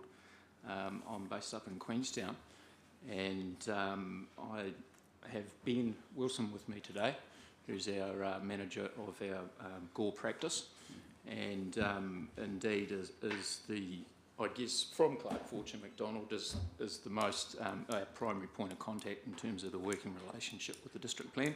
It's not that I don't have a working relationship, because when Ben doesn't have the capacity to do some of his resource consents, they end up getting sent up to us in Queenstown. So we engage with it in that respect. I'm here only in the capacity of assisting Ben. And I have assisted him in some of his evidence in terms of the various planning wording, and recommended additions to the district plan to support his positions that he sets out. So I'll pass it over to Ben. Just before you do, I didn't catch your surname. Geddes, Nick Geddes, Geddes. And I would expect at some point in the process I will be proffering evidence, and no doubt if I have some time constraints, I'd prefer to jump in the truck and come down, and I might be online, so I thought it would be good to get some face time and say good day. Appreciate it. Yeah, Yep, no problem. Thank you.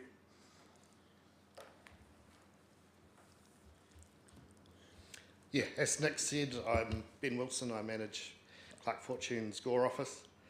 Been here 16 years now, so pretty well grounded with subdivision development and the like around the district.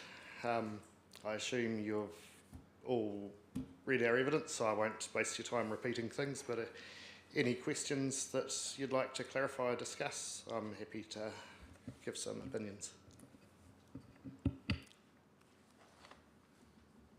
I'm wondering, there's some supplementary evidence that the planners presented to us this morning.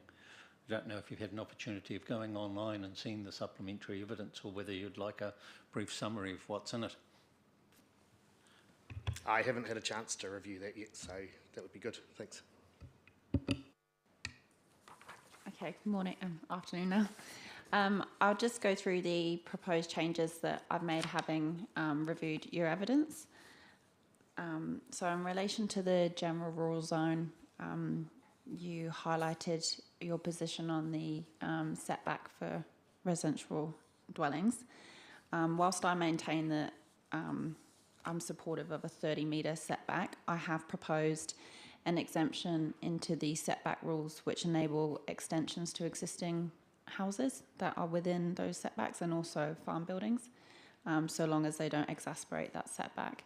So if you had an existing residential unit or farm shed that was already within that 30 metres of the boundary, you could extend it, so long as it didn't extend further towards the road.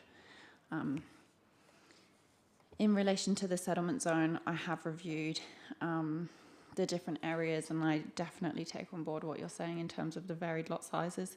It is quite difficult out there. They've kind of organically grown, and so we've got some sites that are amalgamated and are quite large, and others are smaller, as you've said. In response to that, I have proposed an amendment to the density rule in enabling a restricted discretionary pathway for sites that are between 1,000 and 2,000, with the matters of discretion restricted to on-site servicing and also natural hazards. Just based on the other reporting that we've had on the hazards type topics.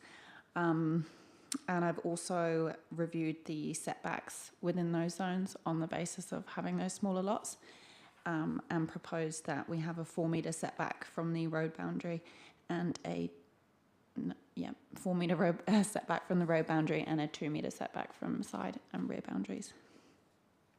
And I think that was all of my changes. Thank you. I should have highlighted it at the beginning that in relation to the submissions you've lodged, 99, 001, 2 and 46, because they relate to land that's directly in front of my property, I'm declaring a conflict there and won't be involved in any of that decision making.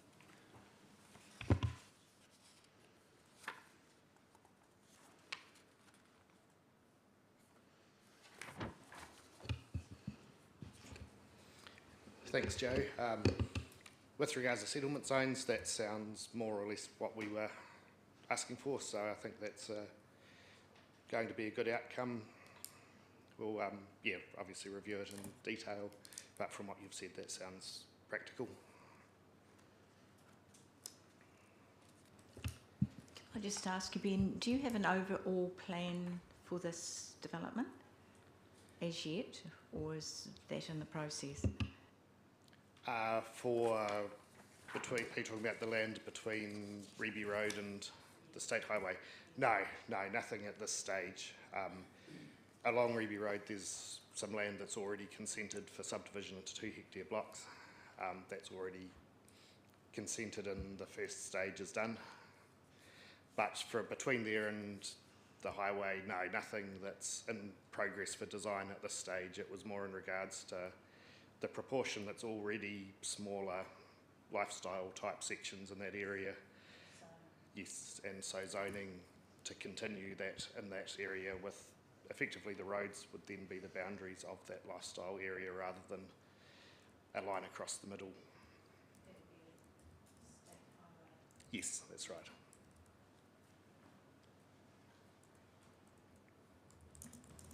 Just a general question.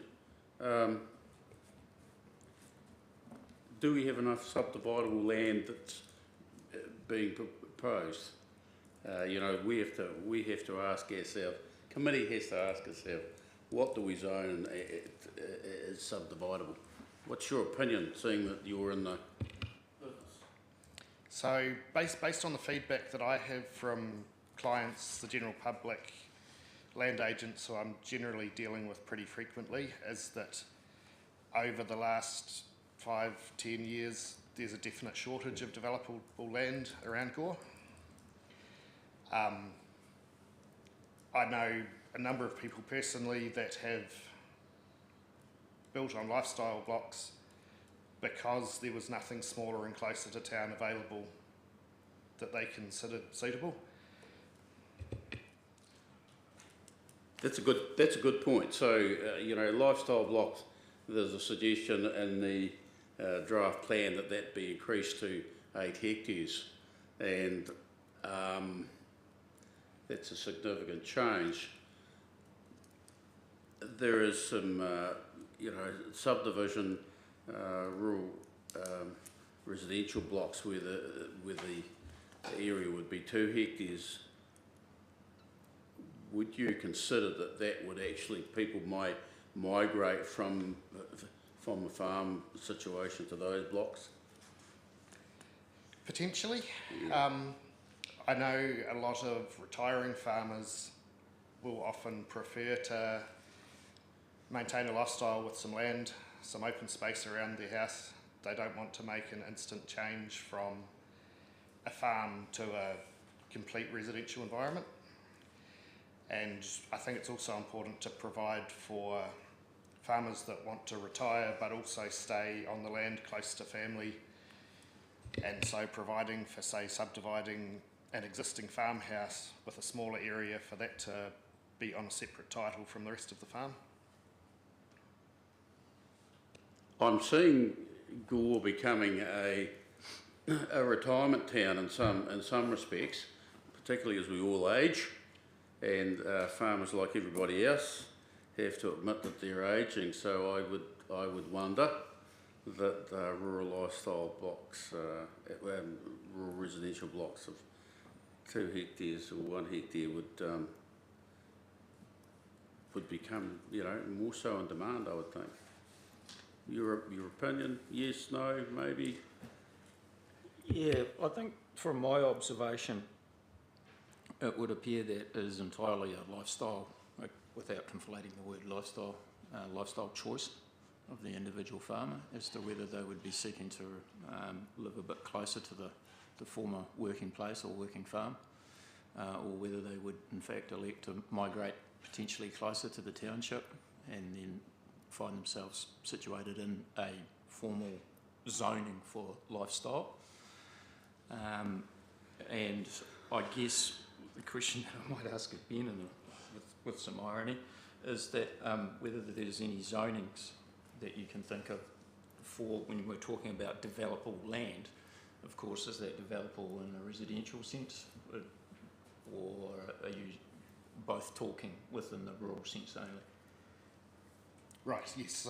So there has been a shortage of residential developable land as well, which is, in some ways, that has triggered the amount of lifestyle development that's already existing in the district, but there is also demand for that lifestyle as well. Okay, thank you.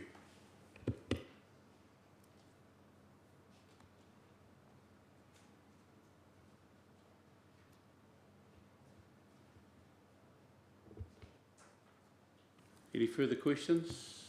Yeah, I'm just going to follow on that theme because one of the questions I had, if you go to paragraph 15 of your evidence, so just make sure I'm in the right place too, and it is where you're talking about that driver of, you know, the retirement, the idea of the retiring farmer wanting to carve off a wee bit and stay close to the farm, so that particular hypothesis. And when I was reading that, I wondered if it's less about being tied to a 2 hectare lot size, because I was thinking to myself, does the retiring farmer want a 2 hectare lot size to be managing? And I wondered if it was more about ensuring that the balance of the land remains, you know, a viable rural production unit, and therefore we should maybe look to that 8 hectare lot size that's been tagged for, and I know you've had some issues with that, but if we use the 8 hectare and we follow the logic of the evidence, other evidence we've had, that's sort of like, you know, where you can be economically viable, if it's the balance that we think about rather than the size of the lot that the retiring farmer might want, which might be maybe less than the 2 hectares, and that might be all right if what we're trying to manage is actually the maintenance of rural production. Yes, I agree completely. The suggestion of 2 hectares in the evidence is based on that being the rule in the current operative plan. I think there's definitely a place for an existing dwelling to be subdivided off with a smaller area as long as it can provide for the on-site servicing, with the focus then be on maintaining the balance of the land as productive farm, yes.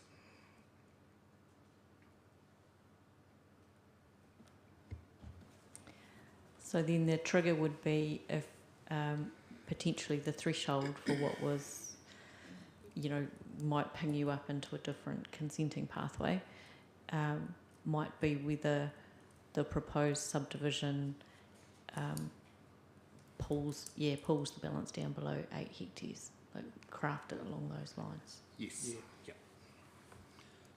I'll seek your opinion on something. Lifestyle of 8 hectares, I think, is being considered so that there's not a proliferation or a reduction in viable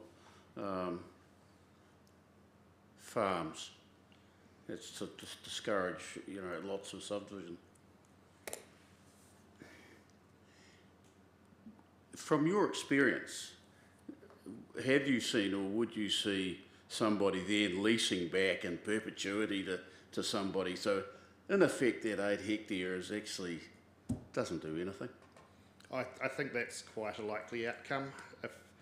If the 8 hectare rule isn't in place going forwards, I think we will probably see that happening, where somebody will subdivide off 8 hectares of land for the sake of a house and then lease most of it back to a neighbouring farmer. I think it's quite likely here. So the next question is, does 8 hectares actually achieve the intention of preserving commercial farming operations, or is it ineffectual? Yeah, in my opinion, I think it's not necessarily the most effective way to do it. It may work, but it may also result in people just subdividing larger blocks for what is effectively lifestyle use because that is the minimum area, even with the current 2 hectare limit. I know a number of people have said to me that they would have preferred to have a smaller lifestyle block, maybe 1 hectare, but that they've subdivided 2 hectare blocks because that is what is enabled by the district plan. And so in that sense, you're taking 2 hectare blocks. With the current situation, they've been taking 2 hectare blocks off farms when people would have preferred to take a smaller area off for a house. So, at the risk of leading you, the difference between 8 hectares and 2 hectares doesn't actually, it's ineffectual. Yeah, like it's hard to predict what will happen, but there is potential that people will still subdivide off 8 hectare blocks for that lifestyle use because that is the area that they're required to have. Okay. I wasn't able to lead you, was I? I tried, I think. I think if I can add one thing there, in my experience of minimum lot sizes and rural zones, we've just come through just come through the court process at the end of a commissioner process for the Wakatipu Basin, where they set an 80 hectare minimum as a signal that there will be no further subdivision in a certain rural area. So I guess I'm not saying that there's a large comparison there, but in a sense that a rule in a district plan can send a signal to where the plan authors are wanting to attempt to at least restrict some potential, or whether it's perceived as sprawl or further subdivision that's having an undesirable outcome in the rural area. So, yeah, the nitty gritty can be that, Kiwis are pretty good at finding working solutions to things, regardless of what we're all sitting around today trying to achieve. But I don't think we necessarily can take that on board in the sense of plan architecture and provide any policy or provision to try and attempt to combat that. But I do understand that an 8 hectare or something, it may be becoming arbitrary, I think is where you're going, but I'm understanding that there is also a place for sending a signal. So, yeah. So just on that, we had some evidence this morning from the economic work that was done that led into the development of the plan, and got a lovely synopsis from Ms. Allen where she was pointing to the fact that the 8 hectares fell out of 80% of dairy, working dairy properties were over 8 hectares and 70% of sheep and beef were over 8 hectares. And so they were basically looking at kind of what's working in the district at the moment to find that level. Yeah, and so I guess we've got a reason why it's kind of landed there to work with. Yeah. That doesn't take anything away from what you just said. If we wanted to be really discouraging of subdivision, you're indicating that you'd actually hike it. Yeah, I wouldn't encourage anyone to be discouraging in that sort of vein, but I am just aware that in Queenstown we've gone completely, for right or wrong, towards that, and that's sending a signal. And I hadn't really contemplated that signal concept, if you like, so I was resisting the 80 hectares, and I have to admit now it's all gone through the court. I'll duly accept that, and that's what we're working with. But I think there is a place, if there is an appetite at least in terms of the plan architecture, to send that signal in an attempt at least to, again, try and stymie any undesirable outcomes that may have been accruing in the rural area, then I think it does that.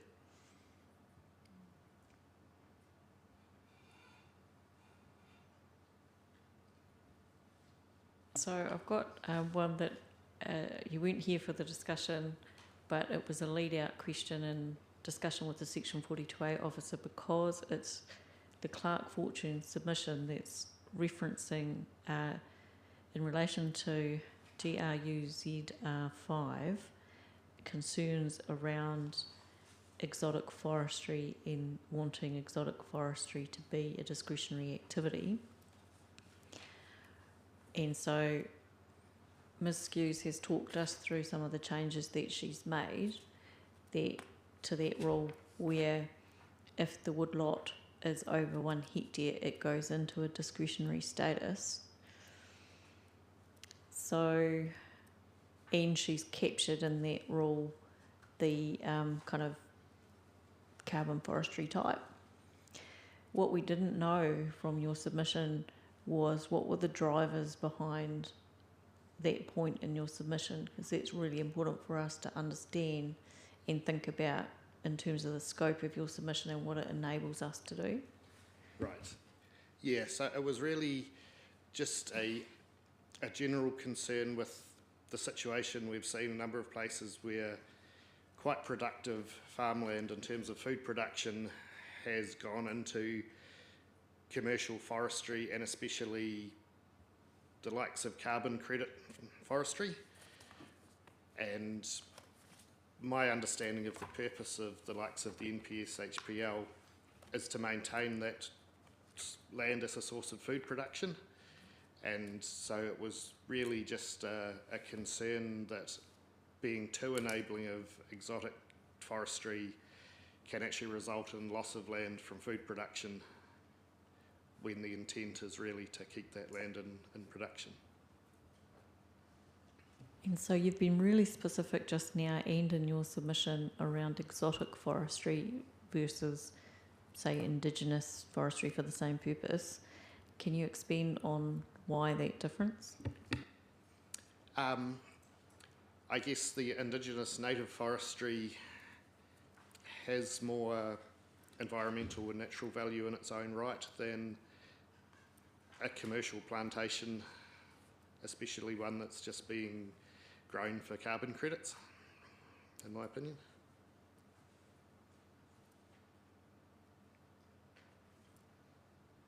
In your thinking, were you concerned at all around, we had another submitter come in hearing stream 1 and point to the impact on a community of an entire farming property being converted to, and so did that factor into your thinking at all? And just to explain what I'm talking about is perhaps the difference between an entire existing farming activity versus maybe some diversification of land use on a sheep and beef farm where you've still got that going on, and maybe you do have more than 1 hectare of, you know, is that part of what's going on for you? Yes, yeah, I think it is a bigger issue when entire large farms, especially in cases where it seems they're bought up by international foreign investment for the purposes of carbon trading. And on a smaller scale, yeah, diversification within a farm, especially farms that have land that's like, you know, steep faces, gullies that aren't the best for normal farming practices, that can still be quite a good use of that land, I think, to plant smaller areas of trees.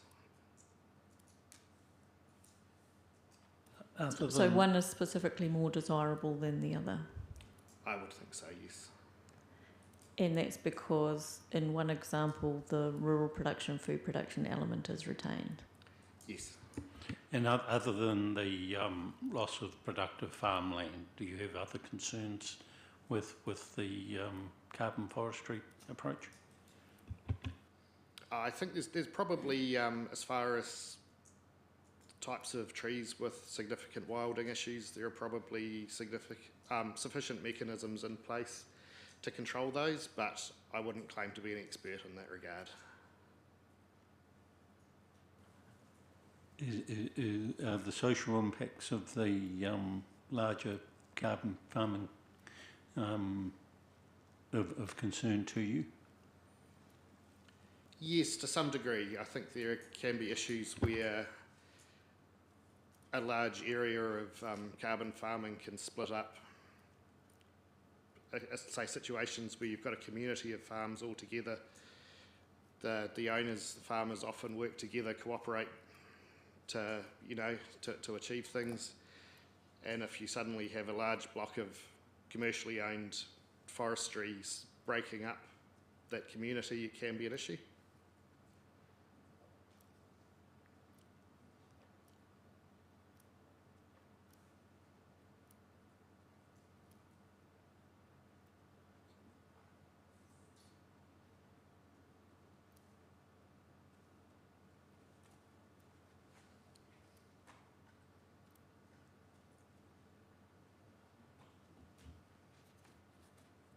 Any more questions? A couple. If I go, I'll just get to the right place again.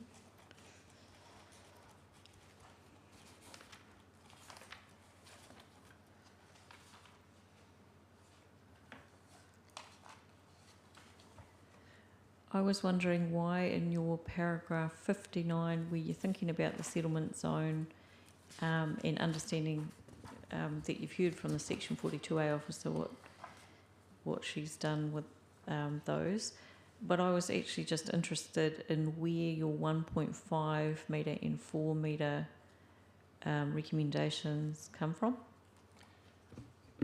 Right, yeah, so that was a suggestion as a compromise between a full urban density and what had been initially proposed for the settlement zones, which I think was well intentioned to keep an open feel to those towns, but just considering the sizes of many of those existing lots, I think it would have been too restrictive and not leave enough space for practical building.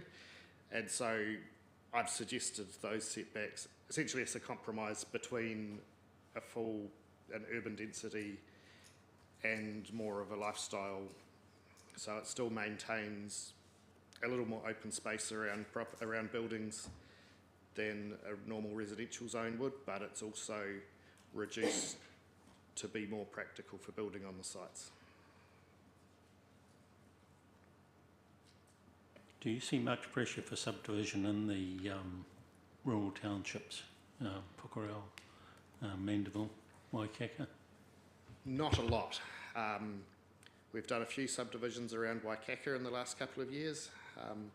Very little around Pukerau, Mandeville.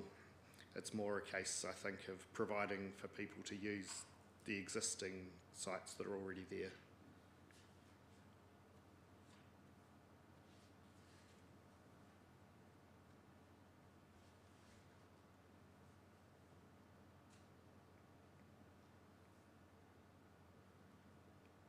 And I'm going to ask my favourite oddball question, which is around your experience with on-site wastewater disposal systems, because in the past obviously that has been driving lot sizes and restrictions. What's your understanding of current technologies and uptake of those technologies? And when I ask that question, I am thinking about stuff like composting toilets and incinerator toilets that seem to me to require a lot less land to function, but I'm really interested to know to what extent they are explored or uptake. Yeah, there are a number of different newer technologies than your old traditional septic tank. Often multi-stage treatment systems seem to be quite popular now. Generally, when assessing them for a subdivision, for example, we would actually refer that to a more specialist engineer for design. We don't tend to design those systems ourselves, so my expertise is limited in that sense, because effectively the ground area you need for soakage is quite dependent on soil types and moisture content and those. So typically we would outsource that to somebody more specialist they generally dig a test pit, assess the soil and then design a system to suit. So without the need to go to the expert, what do you advise your clients in terms of minimum areas to seek? That's an interesting question, because it can be so variable depending on the nature of the ground. And it's more a case of, depending on what area they're looking at, will then dictate how intense they would need to look at to design an alternative. So, for example, Clutha District Council has a threshold of 4,000 square metres, and if a site is below 4,000 square metres, then they require a report from a drain layer engineer for septic design. Above 4,000 square metres, it can just be done as part of regular building process, and they don't require any special treatment. So that report, if it's below 4,000, needs to come in as part of the consenting for the subdivision. That's right. If it's above 4,000, then it's just dealt with as part of the building consent. Yes. Have you had any thoughts been about stormwater? Yeah, generally that is not typically a big issue to deal with on site, because rural properties that are unserviced are generally collecting rainwater for their own use on site anyway, so they tend to have quite large tanks, and so you don't have the issues the same with peak stormwater runoff. If you get heavy rain, it will tend to fill the tank. If the tank's already full, then they'll usually have an overflow that goes to in-ground soakage. But stormwater by nature is quite clean, so there's no issue of contaminating ground or anything the way you might have with an old style septic tank on an area too small. Yeah. So as far as firefighting, FENS requirements, Yep. they require 45 litres of 45,000. 45,000 Currently. litres of, Yes. of water. Yep. So there are no tanks of that size, so how do you get around that? Yeah, what we see people often do is have two 30,000 litre tanks, and they just have more storage than the minimum. I think FENS also recommend for different sized houses there are exceptions. So for a very small house, they might impose a lesser storage volume, or for a very large house, they might actually require more storage. What's the process when you're going through a subdivision in engagement with FENS, or to who's helping guide, and how do those conversations occur? Yes, so generally there isn't involvement directly with FENS at the subdivision stage. That's more part of the building process. I seem to have quite a long experience with FENS in Queenstown, and note that the new regulations are 45,000. You can buy a 50,000 litre tank now. Yeah, but they're incredibly unsightly and they're incredibly unpractical. So as Ben suggests, most people divide and conquer in that regard and provide two tanks to satisfy the 45,000 litres. In our subdivision processes in Queenstown at least, FENS have become more active in their, I guess, guidance role and administrative role for the national standards. And where we are departing from a district plan standard, which reflects their national standard, we directly engage with them as we're proffering the subdivision. And they give us advice on how far we can depart from the rule, or what in fact we've got to do to bend that rule and provide an acceptable outcome for them. Yeah. So. Is that effectively a certification process by FENS in some way? Because I was kind of interested in how active they are to understand how to deal with the variability. Yep. I'm not entirely sure about what you mean by the variability, but in terms of they're operating under a national standard, and like I say, most district plans are intending to incorporate at least some of those standards, and we would be making a breach to a district plan provision, and the assessment for that, whilst it's set out in the district plan, almost always falls to the consideration of FENS. So ultimately we're working towards providing that outcome that's acceptable to them, that would be set out on plans as part of the subdivision and conditioned for construction accordingly. There might be a follow-up condition before 224C that the FENS inspector comes out and makes sure the actual physical outcome is what we've all signed up for. Just a question about the 50,000 litre tank. Yeah. Is it higher or is it broader as well? Both. Okay. Yeah. Really? So it's hard enough getting a 20,000 litre tank on a tandem trailer or anything. So yes, it just pops it in every direction the wrong way. But yeah, if you're in areas of the district where landscape is an important consideration, you can almost bet your bottom dollar that there's no servicing there, so you're going to need tanks all over the place. Burying a 55,000 litre tank is almost impossible because then you need to go with the concrete version to bury it, and then you're talking some big bickies in most cases to get a tank that size buried at least. So the plastic ones at 50,000 are not too bad if we've sort of got 1.5 metres sticking out the top, and the fire service are usually pretty good about it. As long as they've got good hard stand up to that, they'll chuck a hose in the top of it and off they go. But yeah, big is not always easier. Yeah. So is it a choice of people? I see quite a lot of new houses have 3 30,000 litre tanks. Is that something that FENZ is pushing, or is that a choice? No, I think, well, yes and no. It is entirely, it's an individual's choice, but I mean, I would factor in there that it's not, if you see 3 tanks, it's not necessarily always for firefighting. People would, we might recommend you have a 10,000 buffer for drinking or what have you. Some people like a lot more water.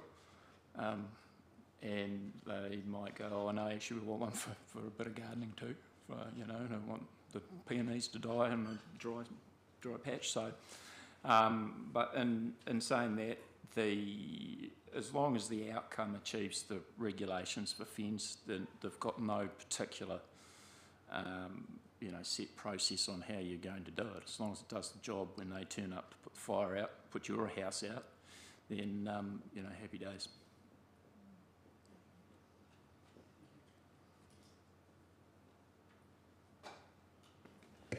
I don't think there's any more questions. Thank you very much for your time, and do appreciate if there is any more involvement that you're prepared to travel, and that's the benefit to us. So thank you, gentlemen, and we do appreciate it. No, thank you for your time. Now, we're not due to take lunch until 1:30, but I only got half an hour sit down for lunch. Our experience yesterday was that 45 minutes was barely enough. So my suggestion is that we adjourn now and come back at 2 o'clock for Environment Southland. You're released to your own cognizance.